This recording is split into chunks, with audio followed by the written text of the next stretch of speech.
Thank you very much for taking your afternoon to come and celebrate, I will say, as we sing together and as we support a very, very meaningful cause, community action of Napa Valley. For those of you from the community, most of you I'm sure know the wonderful work and rather diverse work they do in our community here, and we're glad to be able to support them in this way. The music is being chosen, or was chosen, to sort of highlight that. The pieces that we're going to do next kind of talk in different ways. The next one, The Eyes of All Wait Upon Thee, and I just found out this when I was reading a little bit about Jean Berger. Jean Berger left Germany. He was a composer that studied there and left when the Nazis took power. He literally was removed from a stage by the brown shirts in the middle of a concert, and so went to France and changed his name. I can't remember now what his name was, but to Jean Berger, because I thought that was interesting, because I knew he was Jewish and he was from Germany, and Berger is not a very German name. But The Eyes of All is a setting of one of the Psalms, and it basically talks about the eyes of all wait for their meat in due season. So it's this hopefulness that they will be cared for, that they will receive what they need. The next one, It Takes a Village, is a contemporary song that is very much in the style of a South African song.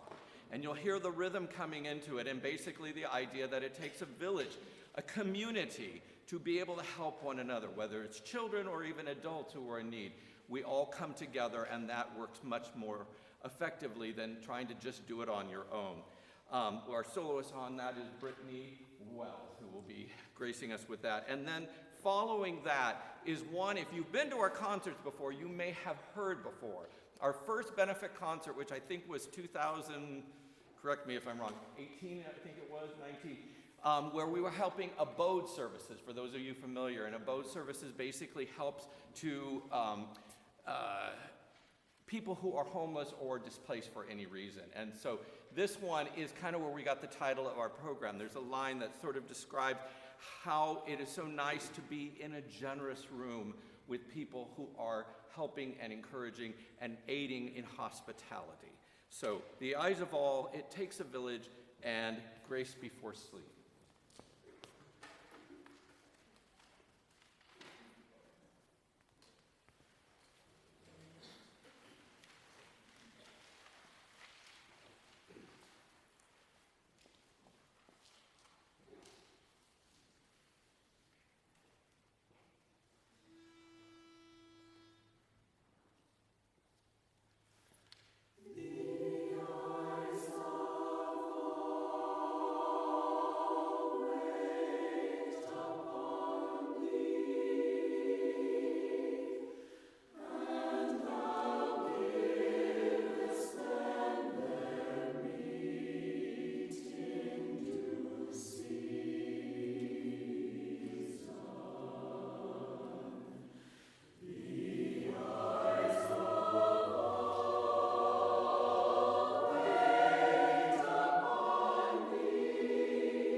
next piece is one that is reflecting of kind of who we are as a nation. Back, I think it was 1906, the United States was graced with a gift from France because the United States was considered kind of a parent, if you will. And they were given the Statue of Liberty. And Emma Lazarus, who was a Jewish American activist, wrote a poem, The New Colossus, which was basically, she published it so that the benefits of the publication would build the pedestal on which the Statue of Liberty would stand. And part of the words, if maybe all of them, but I know, give me you're tired, you're poor, the part we're familiar with. But the interesting thing about the poem is that she made this contrast between the Colossus of Rhodes, which was this giant statue that straddled the harbor and was a harbinger of military might and pride, versus the Statue of Liberty, which was saying, send me your huddled masses, those yearning to be free, because, as I said, the United States was seen as the mother of nations and the mother of those who were in need, primarily immigrants. So this is a setting of the New Colossus.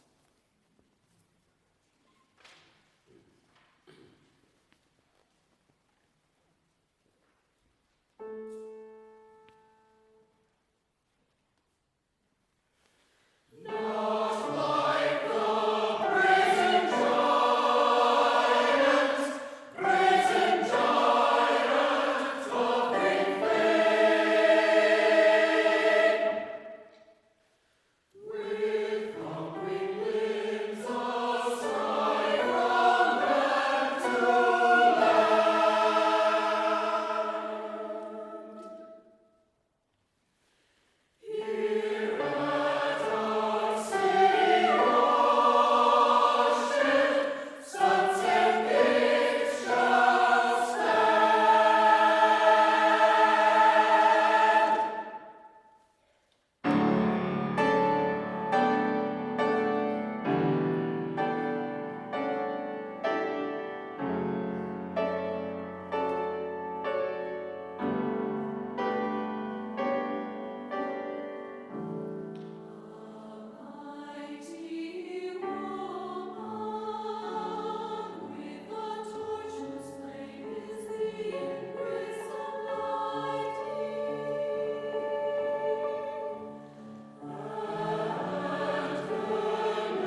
For those of you who have been to any choral concerts, I'll say in the last decade or more, actually going on 2 decades, you might recognize the name of Eric Whitacre.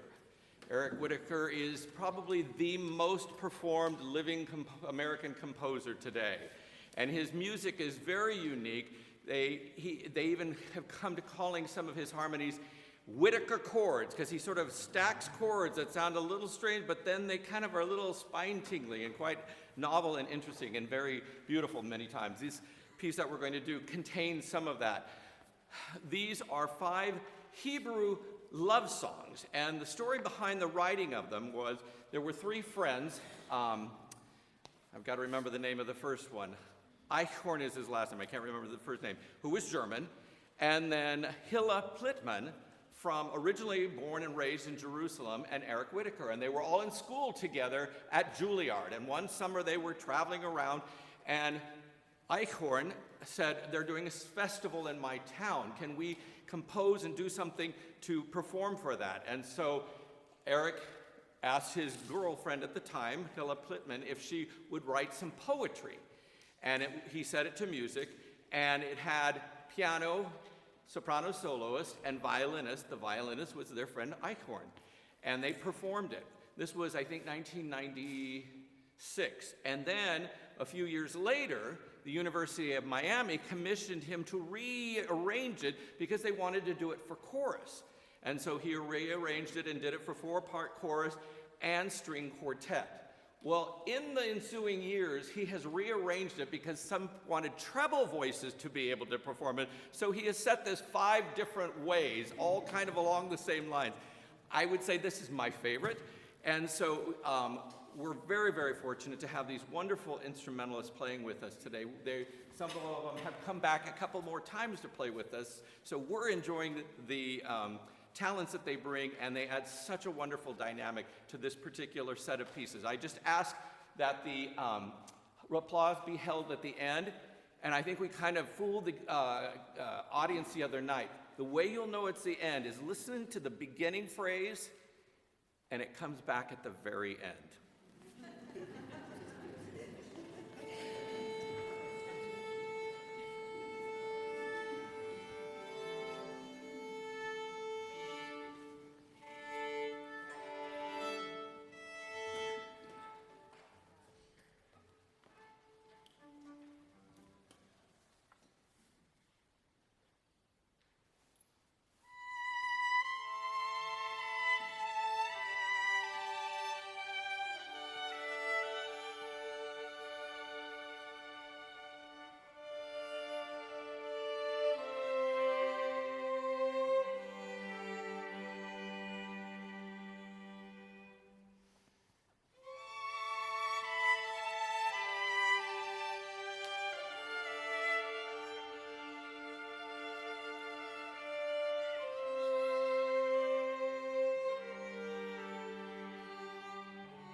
things that we decided upon when we first started this group was not only to provide an opportunity for some well-trained and talented singers to have something a little bit different, but also that we would give back to the community in ways other than just singing, if that isn't enough. But we decided, as we're doing here, in benefiting other charities in the community and fashioning programs as such, and we've been doing that now for 4 or 5 years. This year is our first year of offering a student scholarship to young high school seniors, this year actually we had a junior, but we're tailoring it as we go along. High school seniors who show real talent, real promise, and a passion to keep music making in the future, hopefully in music education. So in the fall, we had a junior from Vintage High School, Cam Gilgallen, who is our scholarship recipient. This year, we have a student who is a senior at Pacific Union College, and I met Caitlin about 4 years ago, when I was teaching part-time up at PUC. And what struck me immediately was her energy and her enthusiasm. If you look at her bio, she is the busiest person I know, and I love it. And in my free time, it's like, how do you have free time with everything you're doing? She's got a double major. One is it pre-med are you doing? No, pre-law. Pre-law, but with a science major and a music major, as if the music major wasn't enough. So anyway, we are very thrilled to have been able to work with her. She has been singing with us all semester. She's been also singing with Sing Napa Valley and different organizations and musical theater. I mean, she is a busy girl, and we are very, very happy to sponsor her and to have her work with us. And so I present to you Caitlin Nakanishi.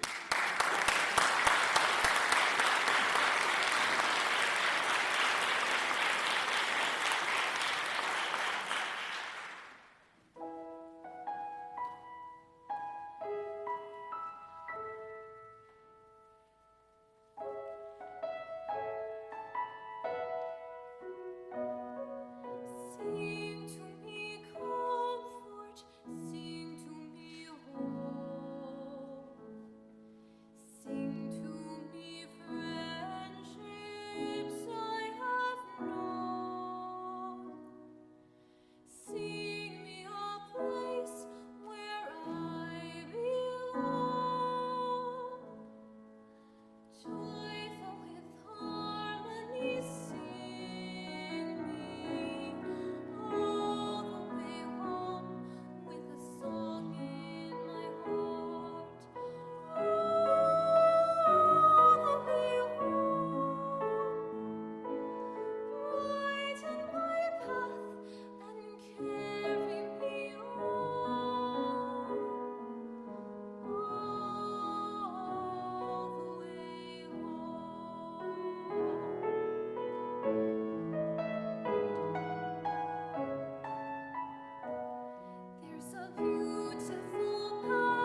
Pacific Union College.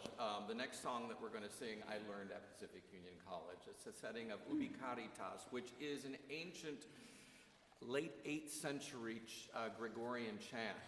And what I found doing a little bit of research about this particular chant and songs that are written incorporating it is that they're usually used during the celebration of Maundy Thursday. And for those of you who are not familiar, that's this Thursday during Holy Week, commemorating Jesus' last meal with his disciples, him instituting the communion, but more importantly, his act of service in that he took the part of a servant and washed their feet. And the words of it are, where love and charity prevail, or where love and charity are, there is God.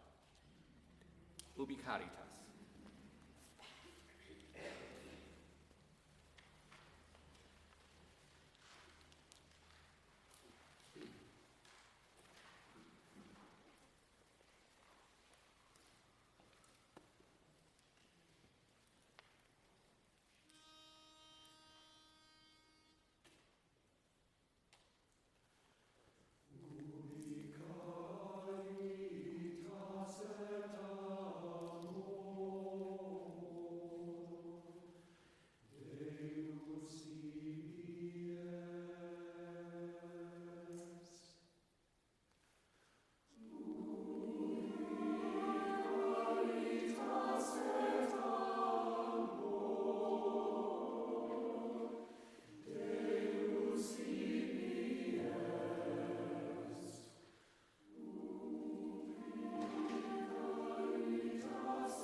While we celebrate community action in Napa Valley, the services that they offer are needed all over the world. We are in times where there is so much distress, so much anger, so much resentment, so much need to feel like other people need to be fought against. And in this particular song, it says, can we maybe stop doing that? And can we instead be loving, compassionate, and peaceful? And then you hear the line, it would be beautiful. And that's what I think a lot of what we can do through music and through various art forms and through literature is open people's eyes, open their minds to ways that we can make it a better world. We can bring darkness into light. We can sing the darkness to light. The second song that we're going to do is Song for Justice, and it's by a composer, Erik Andre Arnesen, I think Norwegian composer, who wrote a very extended piece called Tuvahin, and that is Aramaic for blessed. And it's based on Jesus' words when he was saying, blessed are the poor, blessed are those who are hungry and thirsty, blessed are those who need comfort. And this is just my own take on it. Those people aren't blessed. The blessed ones are the people who are helping them, who are caring for the meek, who are caring for the weak and the hungry and the poor and those who are in need. Song for Justice.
I have so much fun picking out this music, and sometimes I go down sort of rabbit holes as I will start looking for a particular theme and find a song, and oh, this is great, I need another one that's similar, and then there'll be this thing on the website that I use that says, you might like these pieces down at the bottom. So I scroll up, and then I'm introduced to new music all the time.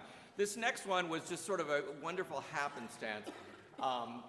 And I think it's very powerful. There are times when we are under tremendous amounts of stress. And have you ever been told by a friend or colleague, or when you are just like this and they say, just breathe. And we talk about breathing all the time. In singing, it is our lifeblood. It's how your tone is made, is how everything is done in singing. It's all about breath. And if you start having vocal problems, as teachers, we go to the breath. It's all about the breath.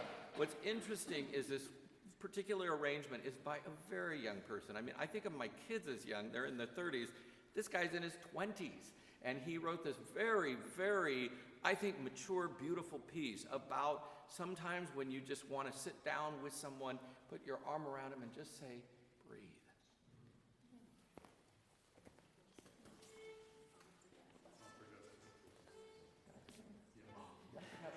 My bad. Song for Jeff. That's what you're doing.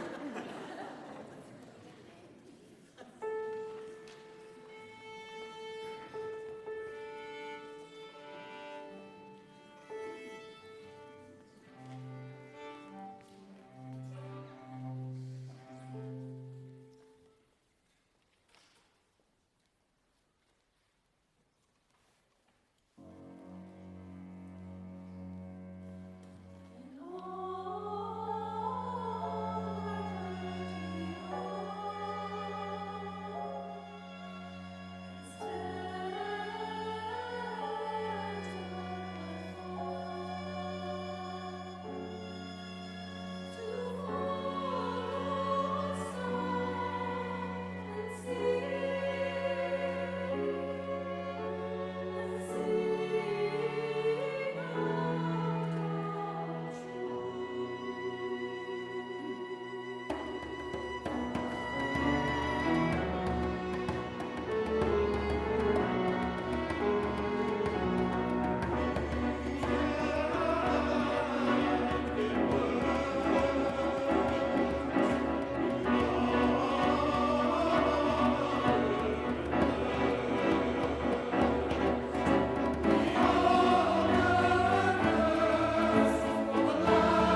Thank you very much. We'd like to leave you with one last song. You may have heard this at a previous concert. We love to do spirituals. For those of you who don't know, when you learn to sing in a sort of classical way, it's all about release of the voice, and you get clarity and these ringing tones, and then you have to hear yourself going, breathe, real tiny. So they love every time they can do something big, and a spiritual gives them that opportunity. This particular one I chose because of the meaning behind it. As you know, many African American spirituals sort of have dual meanings.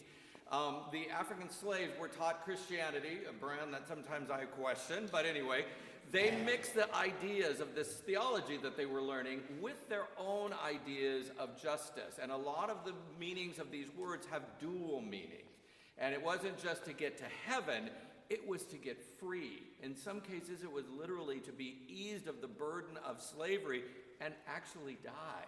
But in this one, it talks about holding on, looking forward, not looking back. And I think it's a very powerful message for all of us. Hold on.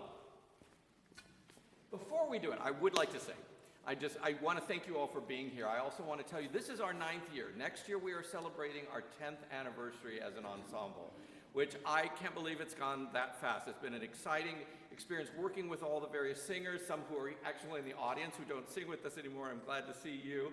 And I just want to say, please keep us in mind next year. We're kind of in a fixed pattern here. It's the first weekend of December and the first weekend of May will be our concerts for next year. And look for new and exciting things that we're going to be doing with Bel Canto. Thank you again for being here, and hold on.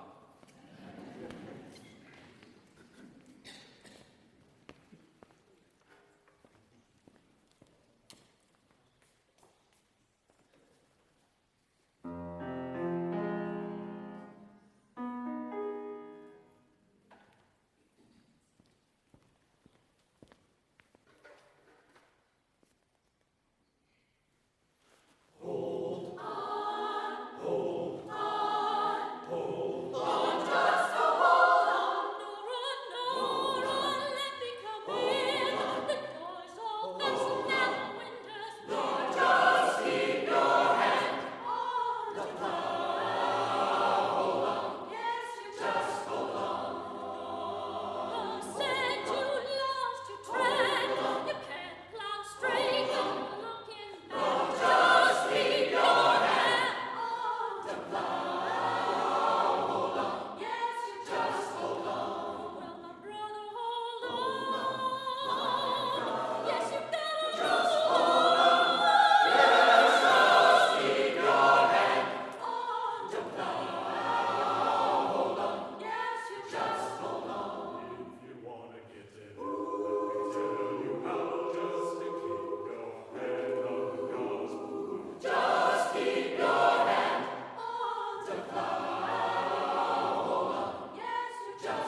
Thank you so much again for including us in your plans, for the support that you give us, the support you give these sister organizations that we think are very precious and deserve your support. You can always go on the website for Community Action Napa Valley and contribute at any time. You can also come on to ours if you want to. Again, look for next year. We will love to see you in our 10th anniversary season. We'd like to leave you with one brief message.